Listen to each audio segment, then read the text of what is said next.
When you were a child, there is one simple rule you believe. Your parents will always be there.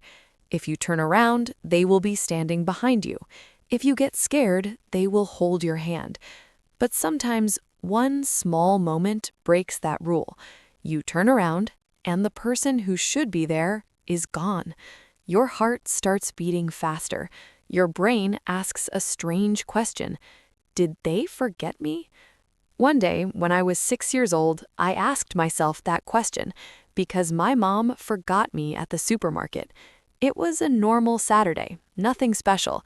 My mom said, "Come with me, we need to buy food." For adults, the supermarket is boring. Bread, milk, vegetables. But for a 6-year-old kid, it was like an amusement park. Bright lights, long aisles, free cookie samples sometimes, and the most magical place of all, the candy section. I walked next to my mom while she pushed the cart. She looked serious. She had a list. Milk, eggs, pasta. Very important adult things. But my brain had a different list. Chocolate, gummy bears, cookies, more chocolate. We turned into the candy aisle, and suddenly I saw it. A chocolate bar with caramel, shiny paper, perfect shape. It looked like the most important object in the universe. I stopped walking, just for a second. My mom kept moving with the cart. I looked at the chocolate, then I looked at the price, then I looked at the chocolate again. This was a very serious decision. Should I ask for it? Maybe my mom would say yes. Maybe she would say no. Parents love saying no. It is one of their favorite hobbies. So I turned around to ask her, "Mom, can I?" But she wasn't there. The cart was gone. My mom was gone. At first, I didn't panic. Kids are optimistic. I thought, she must be in the next aisle. So I walked to the bread aisle. No mom. Then the fruit aisle. Still no mom. Something strange happened inside my chest. My heart started beating faster. The supermarket suddenly felt bigger. The shelves looked taller. The adults looked huge, and I felt very small. I stood next to a mountain of toilet paper, and I had a terrible thought. What if she left? What if my mom forgot me? Pause for a moment. Think about when you were a child. Did you ever lose your parents in a store? Or maybe at the beach, or in a big park? For a child, that moment feels like the end of the world. Because children believe something simple. If my parents disappear, maybe I disappear too. My brain started making crazy plans. Maybe I would live in the supermarket. Maybe I would sleep in the cereal aisle. Cornflakes for breakfast, chocolate for dinner. Not the worst life, to be honest. Maybe I would become friends with the supermarket workers. Maybe they would give me free cookies. But then another thought came. What if the supermarket closes? What if they lock the doors? What if I stay inside forever? Okay, now I was really scared. So I did the only thing a 6-year-old can do. I walked to the cashier. She looked down at me. "Where is your mom?" Good question. I wished I knew. I tried to explain. She was here, and then she wasn't. The cashier smiled. I think this was not the first lost child she had seen. She spoke into a microphone. Then the loudspeaker made a strange noise, and a voice filled the whole store. "Attention, please. A small boy is looking for his mother." Suddenly, every adult looked at me.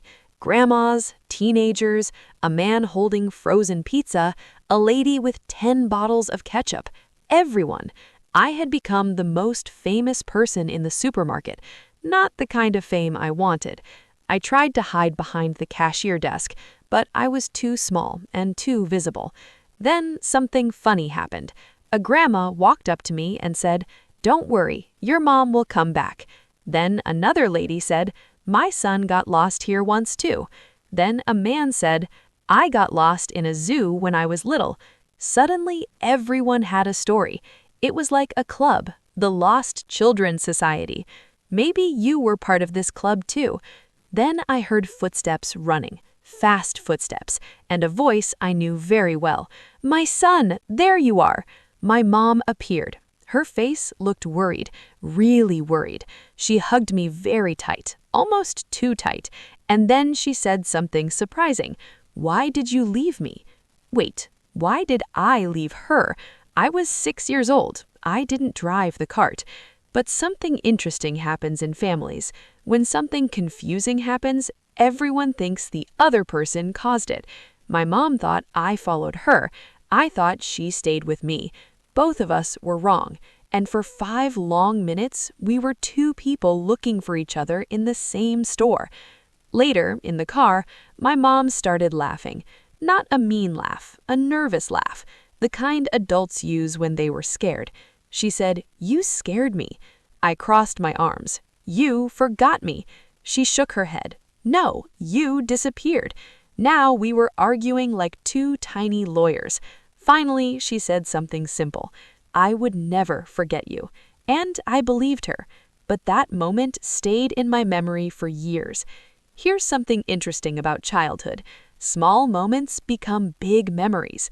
Adults forget them, but children remember. That supermarket moment stayed in my brain like a photograph. The bright lights, the tall shelves, the mountain of toilet paper, the feeling of being very small and very alone. Pause for a moment. Think about your childhood. Was there ever a moment when you felt lost? Not just in a place, but in a situation. Maybe your parents didn't understand you. Maybe your teacher embarrassed you. Maybe your friends laughed at you. Those small moments shape us. They teach us something about the world. Sometimes they teach us fear. Sometimes they teach us independence. Sometimes they teach us both. Years later, something funny happened. My family started telling this story at every holiday dinner, every Christmas, every birthday. Someone would say, "Remember when he got lost in the supermarket?" And everyone laughed. But the story slowly changed. At first, my mom forgot me. Then I got lost. Then, according to my older brother, I tried to start a new life near the candy shelf. Families are very creative storytellers. They turn small disasters into funny memories. Maybe that's their way of healing. But here's the deeper truth. My mom didn't forget me. She thought I was behind her, and I thought she was in front of me. Two people, both sure about the other, both wrong. And this happens in adult life too, more than we think.